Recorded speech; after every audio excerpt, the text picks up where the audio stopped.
Hi hello नमस्कार. So आज आपण बघत आहोत SQL. मी तुम्हाला सांगितलं की मी SQL स्टार्ट केलं आहे. यावेळेस SQL स्टार्ट केलं, बट त्याच्यानंतर मी खूप काहीच बघितलं नाही.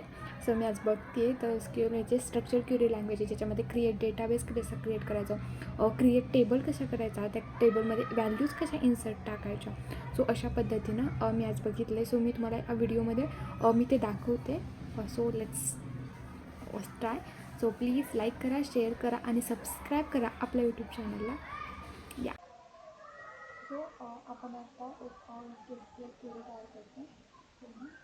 आपण क्रिएट डेटाबेस तयार करूया. SQLमध्ये पहिल्यांदा आपण SQLमध्ये काय असतं, जसं की एक्सेलमध्ये शीट्स असतात, गुगलमध्ये शीट्स असतात, तसं याच्यामध्ये डेटाबेस असतो की आपल्याला क्रिएट करायचं आहे. क्रिएट डेटाबेस मी एक कॉलेजचा करते.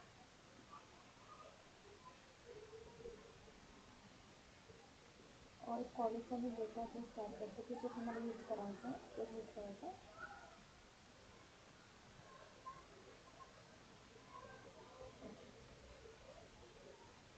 ऑलरेडी एक्झिस्ट तुम्हाला खूप विचारपूर्वक करावं लागणार आहे.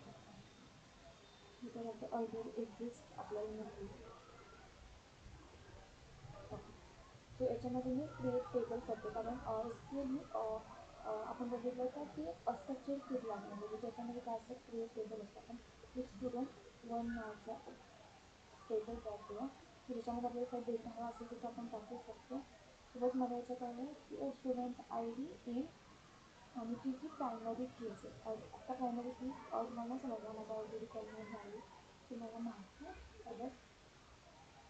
मला जर तुम्ही मी करत असाल तर नाही करणार की फ्रॉम स्टुडंट. ओके, तर मी क्वेरी पहिल्यांदा रन करते and then select multiple from student. आता आम्हाला एक टेबल क्रिएट झाला की ज्याच्यामध्ये तुम्ही ID टाकले तर तुम्ही नेम टाकू शकता आणि इन्सर्ट इंटू व्हॅल्यूज निमामध्ये व्हॅल्यू शकता त्यावेळेस.